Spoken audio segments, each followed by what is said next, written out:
Hello दोस्तों, मैं हूं ब्रिजेश मौर्य। आपका हमारे YouTube channel yes computer institute में स्वागत है। तो चलिए दोस्तों, आज मैं आपको बताने वाला हूं कि यदि अगर आप एक किसान हैं और आप अपने धान को ई क्रय केंद्र पर बेचना चाहते हैं, आप अपने धान को कब तक ई क्रय केंद्र पर बेचेंगे, आपका स्टेटस क्या दिखा रहा है। अगर आपका स्टेटस कहीं लंबित है, या तो आधार कार्ड से लंबित हो सकता है या फिर आपके खतौनी से लंबित हो सकता है, तो आप इसका निवारण किस तरह से करेंगे, आपका धान कब तक बेचा जाएगा, किस तरह से आपको बेचना है, क्या आपको टोकन भी बनाना है, इन सभी के बारे में आज मैं आपको पूरी जानकारी देने वाला हूं। साथ ही साथ मैं आपको ये भी बताऊंगा कि आपके आधार कार्ड से आपका कौन सा बैंक अकाउंट लिंक है, इन सभी के बारे में आज मैं आपको पूरी जानकारी दूंगा। तो इसके लिए क्या करना है, सबसे पहले तो आपने, यदि अगर आप धान खरीद के लिए आपने पहले से रजिस्ट्रेशन कर चुके होंगे, तो आप किस तरह से रजिस्ट्रेशन किए थे, रजिस्ट्रेशन करने के बाद उनका स्टेटस क्या होगा, इन सभी के बारे में आज मैं आपको पूरी डिटेल के साथ बताने वाला हूं। तो चलिए, सबसे पहले आपको किसी भी वेब ब्राउज़र को ओपन कर लेना है। वेब ब्राउज़र को ओपन करने के बाद आपको यहाँ पर टाइप करना है FCS। इसके बाद आप इसे एंटर कर देंगे। जैसे ही आप FCS एंटर करते हैं, यहाँ पे देखेंगे FCS government of Uttar Pradesh की वेबसाइट आ जाएगी। आपको इस पर क्लिक करना है। जैसे ही आप यहाँ पे इस पर क्लिक करेंगे, इस पर क्लिक करने के बाद आपके सामने यहाँ पे गवर्नमेंट ऑफ उत्तर प्रदेश की एक वेबसाइट ओपन हो जाएगी, जहाँ से आप अपने धान को बेचने के लिए रजिस्ट्रेशन भी कर सकते हैं, साथ ही साथ उसका स्टेटस भी देख सकते हैं। तो मैं यहाँ पे खरीदे हेतु किसान पंजीकरण पे आपको क्लिक करना है। जैसे ही आप इस पर क्लिक करेंगे, इस पर क्लिक करने के बाद आपके सामने यहाँ पे एक पेज ओपन होगा। इसमें आप यहाँ पे देखेंगे तो किसान पंजीकरण हेतु नीचे दिए गए विकल्प पर क्लिक करें, यानी धान खरीद हेतु किसान पंजीकरण, आपको इस पर क्लिक करना है यदि अगर आप स्टेटस देखना चाहते हैं। तो यहाँ पे देखिए, पंजीकरण के लिए आपके सामने यहाँ पे 7 स्टेप दिए गए हैं। आप इन 7 स्टेप का पालन करके आप अपने धान का किस तरह से रजिस्ट्रेशन करना है, उसको कैसे लॉक करेंगे, क्या उसका स्टेटस है, इन सभी की जानकारी आप यहीं से ले सकते हैं। यहाँ पे देख सकते हैं कि स्टेप 1 में नवीन पंजीकरण है। यदि अगर आपने अभी तक रजिस्ट्रेशन नहीं किया है, तो आप यहाँ से जा कर के कर सकते हैं। और किस तरह से रजिस्ट्रेशन करना है, इसके बारे में मैंने आपको एक पिछली वीडियो पूरा डिटेल के साथ बनाया है।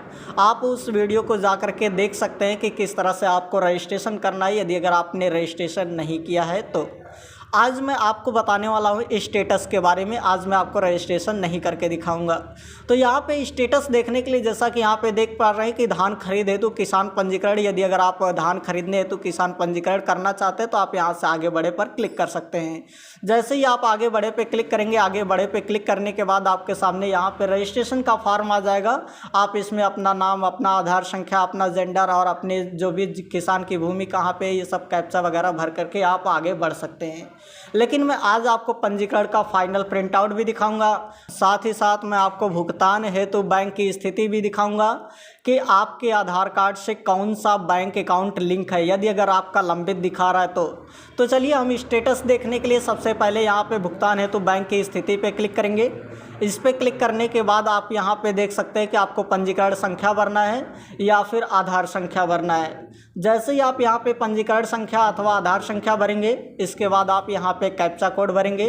तो यहाँ से पंजीकरण संख्या के लिए हम यहाँ पे पंजीकरण संख्या 1 भर देते हैं। जैसे यहाँ पे मैंने एक पंजीकरण संख्या लिख दे रहा हूँ। इसके लिखने के बाद आप यहाँ से कैप्चा फिल करेंगे। कैप्चा फिल करने के बाद आपको यहाँ पे आगे बढ़े पे क्लिक करना है। जैसे ही आप आगे बढ़े पे क्लिक करेंगे, आगे बढ़े क्लिक करने के बाद आप यहाँ पे दिखा रहा है कि इस किसान का यहाँ पे ये पंजीकरण संख्या है, ये किसान का नाम है और ये किसान का मोबाइल नंबर यहाँ पे दिया गया है। यहाँ पे कुछ महत्वपूर्ण दिशा निर्देश भी दिए गए हैं कि जैसे, प्रिय किसान बंधु, यदि आपके किसान पंजीकरण में आपका जो बैंक खाता है वो अगर आधार से लिंक नहीं है तो बैंक खाते से आधार लिंक अवश्य करा लें, अन्यथा जो न्यूनतम समर्थन मूल्य का भुगतान होगा वो आपके बैंक खाते में नहीं हो पाएगा। कहने का मतलब ये है कि यदि अगर आपके आधार कार्ड से आपका कोई भी बैंक अकाउंट अगर लिंक नहीं है तो आपके बैंक अकाउंट में पैसे नहीं आएंगे। यहाँ पे देख सकते हैं कि नीचे भी दिया गया है प्रिय किसान बंधु, इसके बाद किसान का नाम है। आपके आधार बैंक का सत्यापन लंबित है, कृपया प्रतीक्षा करें। ये यहाँ पे दिखा रहा है कि आपके आधार कार्ड का जो लिंक है बैंक से, वो अभी उसका सत्यापन होना लंबित है। यदि अगर इनका आधार कार्ड से बैंक में सत्यापित तो होगा, पूरी तरह से इनका आधार कार्ड बैंक से जुड़ा होगा, तो ये कुछ दिन बाद इनका स्टेटस यहाँ पे सही तरीके से दिखाएगा। लेकिन आज मैं आपको इस तरह से दिखाने वाला हूँ कि क्या आपका बैंक जो है वो आपके आधार कार्ड से लिंक है कि नहीं। तो इसके लिए आपको क्या करना होगा, सबसे पहले आप यहाँ से नवीन पंजीकरण पे क्लिक करेंगे। अगर आप ये जानना चाहते हैं कि आपके आधार कार्ड से आपका कौन सा बैंक अकाउंट लिंक है, इसके लिए आप यहाँ से नवीन पंजीकरण पे क्लिक करेंगे। और नवीन पंजीकरण पे क्लिक करने के बाद यहाँ से देख सकते हैं कि आधार से लिंक बैंक खाता जांचने हेतु यहाँ पे क्लिक करें। यानी कहने का मतलब ये है कि अगर आपके आधार कार्ड से कौन सा बैंक खाता लिंक है, अगर आप ये जानना चाहते हैं तो आप यहाँ से नवीन पंजीकरण पर क्लिक करने के बाद आप यहाँ से स्टेप 2 इस पर क्लिक कर सकते हैं। जैसे ही आप इस पर क्लिक करेंगे, क्लिक करने के बाद आप यहाँ से आधार की वेबसाइट पे चले जाएंगे। आधार की वेबसाइट पे जाने के बाद यहाँ पे आप अपना आधार नंबर फिल करेंगे। आधार नंबर फिल करने के बाद आप ये कैप्चा फिल करेंगे। कैप्चा फिल करने के बाद आप सेंड OTP पे क्लिक करेंगे। कैप्चा फिल करने के बाद आपके मोबाइल नंबर पर एक OTP भेजी जाएगी। आप उस OTP को यहाँ पे लिखेंगे। लिखने के बाद आप सबमिट पे क्लिक करेंगे। जैसे ही आप सबमिट पे क्लिक करेंगे, सबमिट पे क्लिक करने के बाद ये देखिए यहाँ पे check Aadhaar bank linking status में हमें दिखा रहा है congratulation your Aadhaar bank mapping has been done, हो चुका है। यहाँ पे देखिए हमारा आधार कार्ड नंबर भी दिया गया है और बैंक लिंकिंग का स्टेटस भी दिखा रहा है कि ये पूरी तरह से एक्टिव है। और बैंक लिंकिंग का डेट भी दिखा रहा है कि किस तारीख को हमारा आधार कार्ड हमारे बैंक अकाउंट से लिंक किया गया। और साथ ही साथ यहाँ पे ये भी दिखाया जा रहा है कि जो हमारा बैंक अकाउंट है, यानी कौन सा ऐसा बैंक है जो हमारे आधार कार्ड से लिंक किया गया है। तो आप इस तरह से देख सकते हैं कि हमारा आधार कार्ड हमारे किस बैंक से लिंक है, वो भी कब किया गया, क्या इस समय ये एक्टिव है या फिर एक्टिव नहीं है। तो आपने यहाँ पे देखा कि हमारा जो आधार कार्ड था वो हमारे बैंक अकाउंट से लिंक पाया गया है। यहाँ पे यदि अगर आप इस तरह से जांचना चाहते हैं कि क्या आपका भी बैंक अकाउंट, यदि अगर आपके भुगतान के हेतु बैंक की स्थिति में अगर आप यहाँ पे पंजीकरण संख्या डालते हैं, जैसे यहाँ पे मैंने एक बार फिर से पंजीकरण संख्या डाला, इसके बाद पंजीकरण संख्या देने के बाद यहाँ से आप कैप्चा कोड फिल करेंगे। कैप्चा फिल करने के बाद आप यहाँ से आगे बढ़े पे क्लिक करेंगे। यदि यहाँ पे ये जो आपका आधार कार्ड है, देखिए आपके बैंक आधार बैंक का सत्यापन लंबित है, तो आप यही काम करिए। आप यहाँ से नवीन पंजीकरण पर जाइए और नवीन पंजीकरण पर जाने के बाद आप यहाँ से आधार से लिंक बैंक खाता जांचने हैं तो यहाँ पे क्लिक करिए और आप चेक करिए कि क्या आपका आधार कार्ड आपके बैंक अकाउंट से लिंक है। वो भी लिंक है तो कब लिंक किया गया है और कौन सा बैंक अकाउंट आपका लिंक है। आप इस तरह से इसकी जानकारी ले सकते हैं। अब आइए दोस्तों, मैं आगे आपको बताने वाला हूं कि आपका और कहां से स्टेटस दिखेगा। यदि अगर आप और भी स्टेटस देखना चाहते हैं तो आप स्टेप 5 का भी प्रयोग कर सकते हैं, पंजीकरण का फाइनल प्रिंट। जैसे इस पर क्लिक करेंगे, इस पर क्लिक करने के बाद फिर से आपको यहाँ पे पंजीकरण संख्या देना होगा अथवा आप आधार संख्या देंगे। जैसे यहाँ पे मैं एक पंजीकरण संख्या भर देता हूँ। पंजीकरण संख्या देने के बाद यहाँ से मैंने कैप्चा फिल किया। कैप्चा फिल करने के बाद आगे बढ़े पे आप क्लिक करेंगे। आगे बढ़े पे क्लिक करने के बाद यहाँ पे देख सकते हैं कि ये किसान पंजीकरण का प्रिंट आउट है। इसमें यहाँ पे देखिए किसान की आईडी दी गई है और ये फाइनल प्रपत्र है आपका। और यहाँ पे देखिए इनका स्टेटस दिखा रहा है कि विक्रय हेतु लाख है, यानी ये जो किसान है इनका जो धान है ये पूरी तरह से बेचने के लिए लाख कर दिया गया है। अब ये अपने धान को पूरी तरह से बेच सकते हैं। अब मैं आपको एक दूसरे किसान का यहाँ पे स्टेटस दिखाने वाला हूँ। इसके लिए आप यहाँ पे पंजीकरण फाइनल प्रिंट पे क्लिक करेंगे। इसके बाद फिर से आप यहाँ से पंजीकरण संख्या और कैप्चा फिल करेंगे। इसके बाद आप आगे बढ़े पे क्लिक करेंगे। आगे बढ़े पे क्लिक करने के बाद यहाँ पे देखिए इनका स्टेटस दिखा रहा है खतौनी का नाम मिसमैच से लंबित है SDM के द्वारा।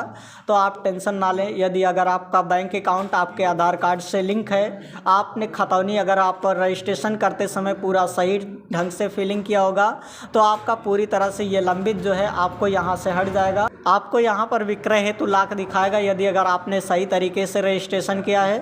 आप सही तरीके से रजिस्ट्रेशन करने के लिए आप हमारी पिछली वीडियो को देख सकते हैं, जिसका डिस्क्रिप्शन में मैं आपको लिंक दे दूंगा। किस तरह से रजिस्ट्रेशन करना है इसके बारे में मैंने पूरी जानकारी वहां पे आपको दिया है। आप उससे जा कर के देख सकते हैं किस तरह से रजिस्ट्रेशन करना था, क्या आपने सही तरीके से रजिस्ट्रेशन किया है या फिर नहीं, आपने अपनी खतौनी का नाम वगैरह, अपनी खतौनी की पूरी डिटेल सही फिलिंग की है या फिर नहीं, क्या आपके बैंक अकाउंट से आपका आधार कार्ड लिंक है या नहीं, इसके बारे में भी मैंने आपको बता दिया है। अब यहाँ पे चलते हैं स्टेप 7 लाख के उपरांत टोकन बनाएं। क्या आपको अपने धान को, जैसे यहाँ से मैं एक बार फिर से पंजीकरण फाइनल प्रिंट पे क्लिक करता हूँ और पंजीकरण फाइनल प्रिंट पे क्लिक करने के बाद पंजीकरण संख्या और कैप्चा कोड भर देता हूँ। कैप्चा कोड भरने के बाद आपको आगे बढ़े पे क्लिक करना है। जैसे ही आप आगे बढ़े पे क्लिक करेंगे आप यहाँ पे देख सकते हैं ये जो किसान है इनका यहाँ पे विक्रय हेतु लाख स्टेटस दिखा रहा है। अब इनको क्या लाख के उपरांत यहाँ पे टोकन बनाना पड़ेगा या फिर नहीं, आइए मैं इन्हीं के बारे में आपको बताने वाला हूँ कि क्या आपको टोकन बनाना पड़ेगा या फिर नहीं बनाना पड़ेगा।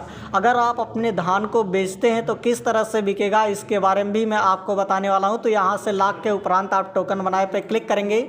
जैसे ही आप इस पर क्लिक करेंगे यहाँ पे आप देख सकते हैं टोकन द्वारा खरीद अस्थायी रूप से स्थगित कर दी गई है। यानी कहने का मतलब ये है कि अब टोकन के द्वारा जो खरीद की जाती थी वो पूरी तरह से बंद कर दी गई है और सत्यापित किसान क्रय केंद्र पर जा कर के धान की बिक्री कर सकते हैं। यानी आपको जाना पड़ेगा धान ई क्रय केंद्र पर और वहाँ पर जा कर के आप नंबर लगाना पड़ेगा और जब आप नंबर लगा देते हैं उसके बाद जिस भी तारीख को आपको धान बेचना होगा वहाँ से आपको उस तारीख को आप जा कर के धान बेच सकते हैं और धान बेचने के एक सप्ताह के अंदर आपके बैंक अकाउंट में पैसे आ जाएंगे, यदि अगर आपका आधार कार्ड आपके बैंक अकाउंट से लिंक होगा तो अगर आपका बैंक अकाउंट से अगर आपका आधार कार्ड लिंक नहीं है तो आप उससे जल्दी से जल्दी अपने आधार कार्ड को अपने बैंक अकाउंट से लिंक करा लीजिए, तभी आपके बैंक अकाउंट में पैसे आने वाले हैं। तो यहाँ पे देखिए लिखा भी हुआ है किसान बंधु धान क्रय हेतु अपने मोबाइल नंबर व बैंक खाते को आधार से लिंक अवश्य करा लें। यदि अगर आपका मोबाइल नंबर और आपका आधार कार्ड अगर आपके बैंक अकाउंट से लिंक नहीं होगा तो आपके खाते में पैसे आने वाले नहीं हैं। इसी तरह से यहाँ पे ये देख सकते हैं कि अब आपके जो धान है वो कितने हिसाब से किस रेट से बिकेंगे। तो यहाँ पे आप देख सकते हैं कि खरीफ विपणन वर्ष 2021-22 में जो धान का न्यूनतम समर्थन मूल्य होगा वो 1940 रुपये प्रति कुंटल, अगर आपका धान बढ़िया ग्रेड का है तो ये 1960 रुपये प्रति कुंटल के हिसाब से बिकेगा। तो सो आई होप दोस्तों कि अब आपको ये पूरी तरह से जानकारी हो गई होगी कि किस तरह से आप ये पता करेंगे कि आपका आधार कार्ड आपके बैंक अकाउंट से लिंक है या फिर नहीं लिंक है, कौन सा बैंक अकाउंट आपके आधार कार्ड से लिंक है, क्या वो इस समय एक्टिव है या फिर नहीं है। आप अपने धान को बेचने के लिए क्या आपको टोकन बनाना पड़ेगा या फिर नहीं बनाना पड़ेगा। तो अब मैं आपको ये बता देना चाहता हूँ कि अब ये धान विक्रय शुरू हो चुके हैं। आप अपने धान ई क्रय केंद्र पर जा कर के अपने धान को बेच सकते हैं। ये पूरी तरह से शुरू कर दिया गया है। यदि अगर आपने हमारे चैनल को सब्सक्राइब नहीं किया है और आप हमारे चैनल पर नए हैं तो आप हमारे चैनल को सब्सक्राइब करें, साथ ही साथ बेल आइकन को भी प्रेस करें ताकि आने वाली वीडियो की नोटिफिकेशन आपको मिलती रहे। जय हिंद, नमस्कार दोस्तों, नमस्कार किसान बंधु।